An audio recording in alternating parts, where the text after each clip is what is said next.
Got a new set of coilovers from Vic Autosport. If you've never had to put together a set of coilovers before, or aren't familiar with the whole concept, it's a case with an insert from Coney.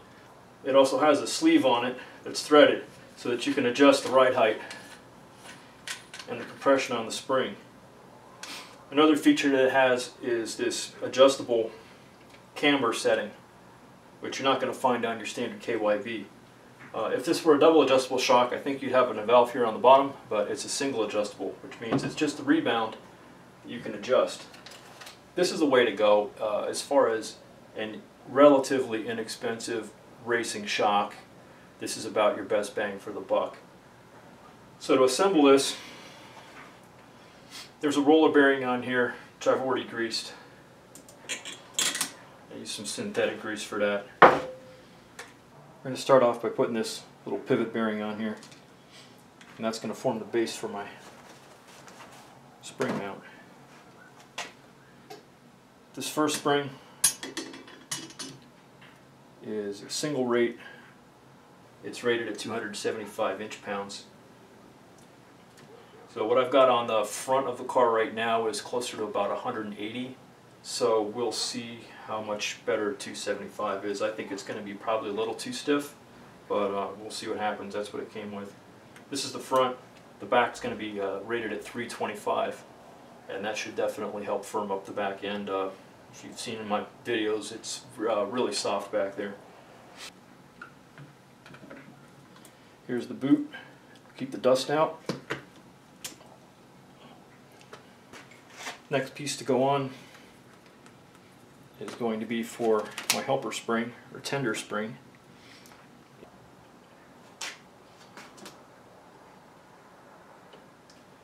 And on top of that, this is a bump stop.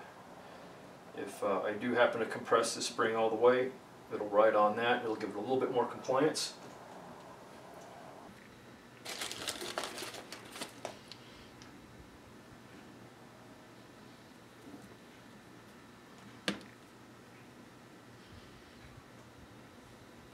They call this a pillow ball mount, which doesn't make any sense to me at all. It's a ball, but there's nothing pillow about it. It's all solid steel in there, and that's pressed into this heavy-duty aluminum strut tower mount.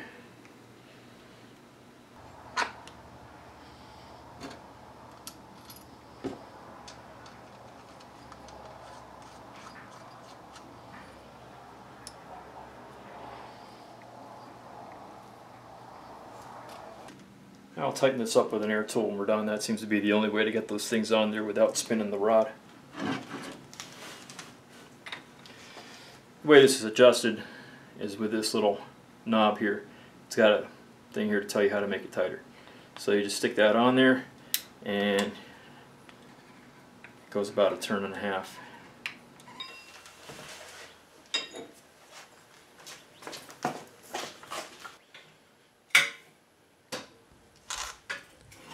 First, I'm going to remove 2 bolts holding the strut to the steering knuckle.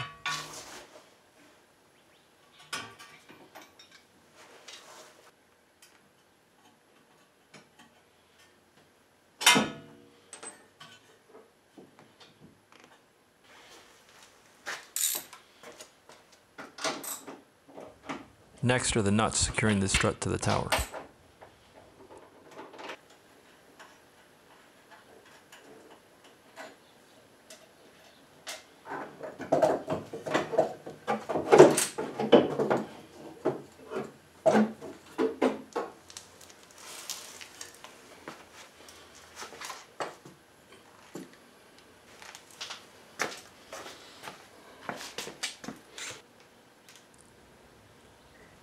You can see the difference between the old 180-pound springs and the new 275-pound springs.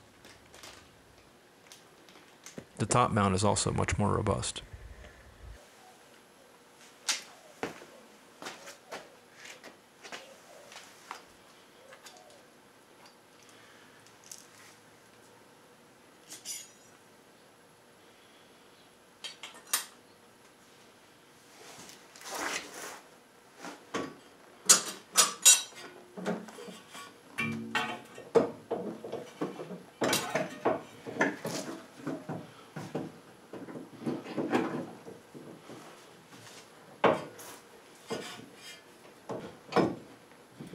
It's a little tricky lining up the lower mounts to receive the bolts. It should be a really tight fit.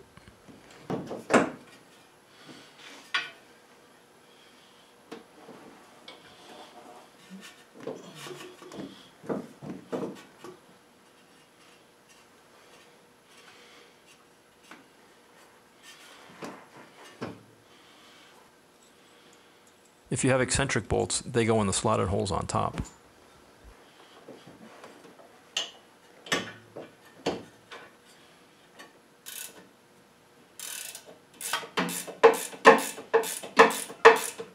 You don't have to get these real tight until you've had a chance to adjust the camber.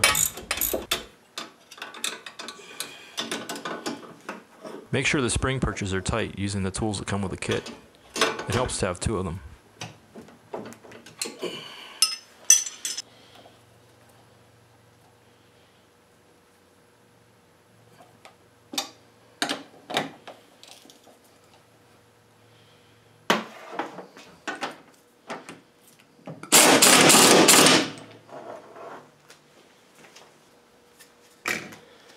You say about 7 foot-pounds, so I'm going to do them to 84 inch-pounds. They are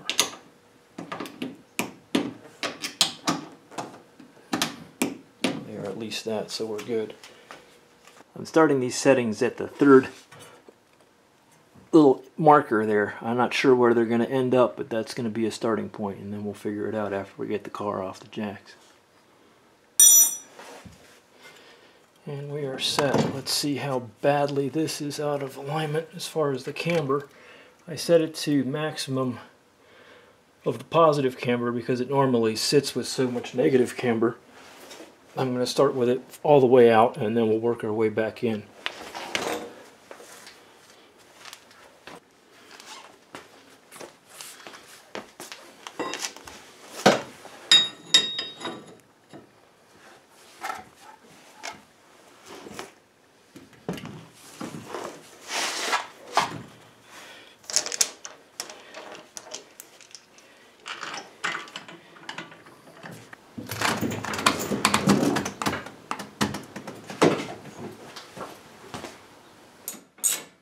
On to the right side.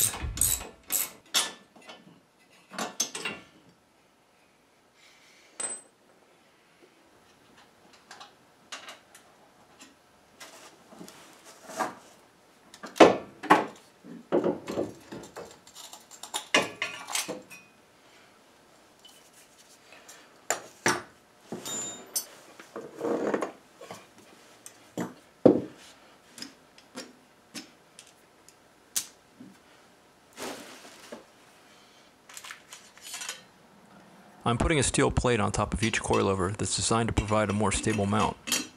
They're called Bigfoot plates, especially for the X19.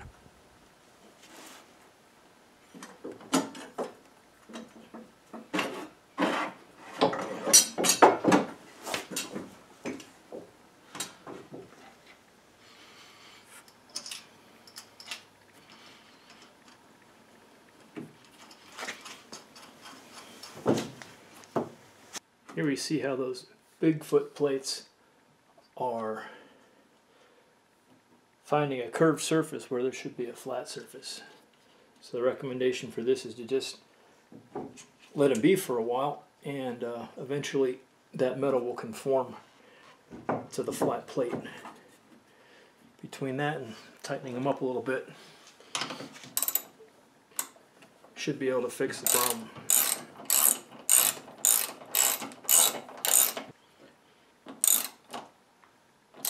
When I originally bought the car, I had to spend some time with a mallet straightening out this shock tower mount. I remember it was bent pretty good.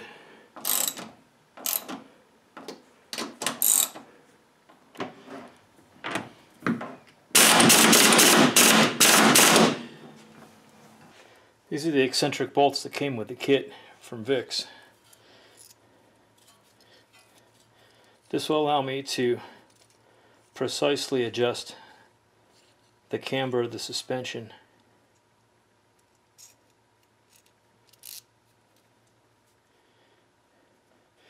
See, there's a little tang right here and then there's a slot. So what we're going to do is line this up. You want to make sure that these washers line up with the short end and the wide end matching on both sides. And I've just noticed these little washers here with ridges on them, they go back to back with the smooth sides.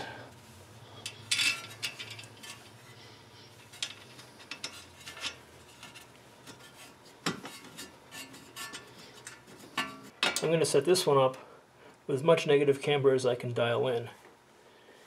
And then what I'm going to do is I'm going to compare one side to the other and see which is closer to where I want it.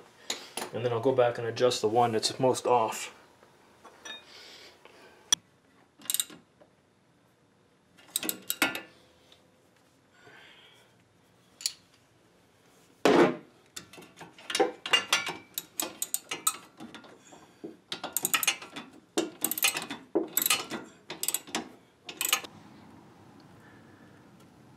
Now, using this high-tech tool known as a block of wood, I'm able to put it up against the wheel, and using a level, I can see that bubble at the top.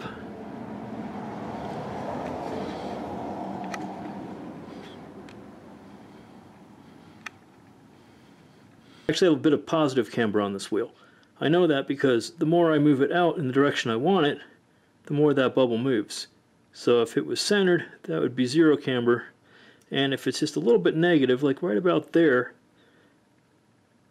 that's kind of where I want it. Let's take a look at the other side.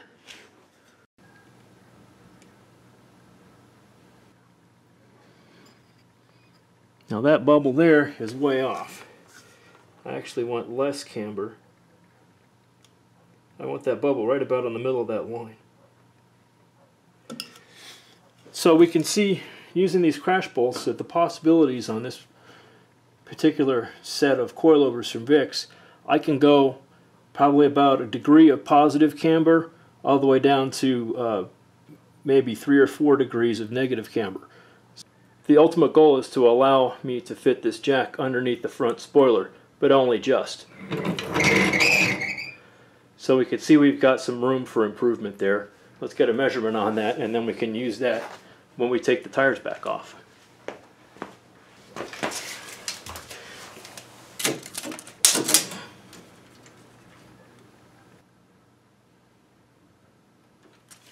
So I'm going to play it safe and lower the car about 1.5 inches in the front. I also have to take into consideration these springs are going to settle a little bit overnight. When I come back in the morning, we'll see how much they settle. But by dropping it just 1.5 inches, if they only settle 1/4 inch, I'll still be good. It seems like adjusting your ride height and your camber is a pain in the butt. You've made a pretty accurate observation.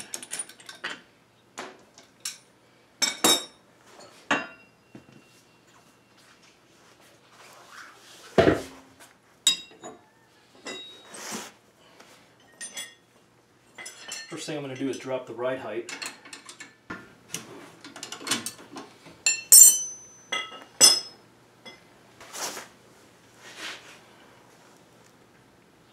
I'm using a dial caliper to see where the spring perch needs to be relocated to.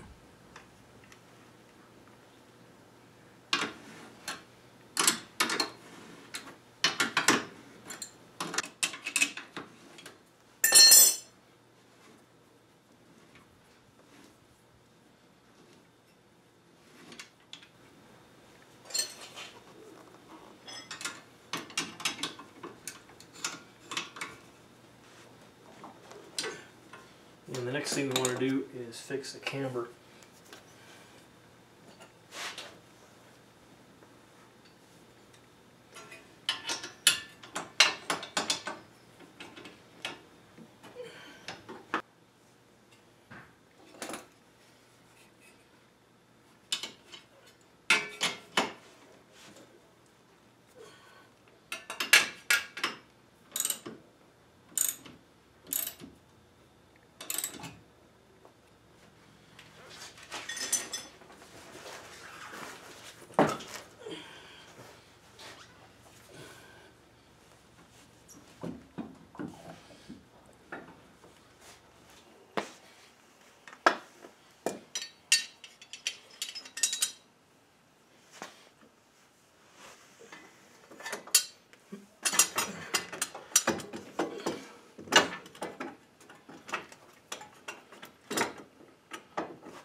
Now, the camber in the back is just about right.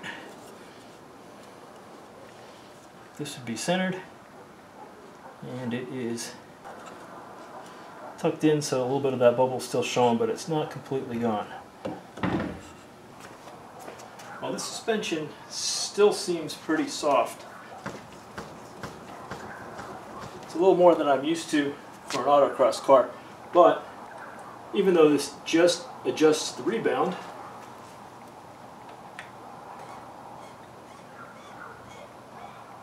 it still makes a surprising bit of difference. So this might work. Then again, I might have to adjust the spring rates and go with something closer to 350 or 400 in the back. Make sure you get a proper alignment, unless you have the ability to measure your toe and thrust angle.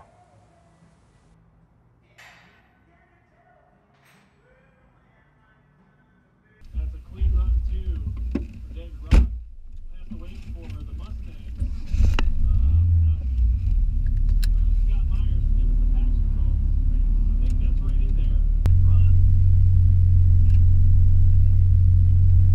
Here's an XP of what happened. Alright, good to go.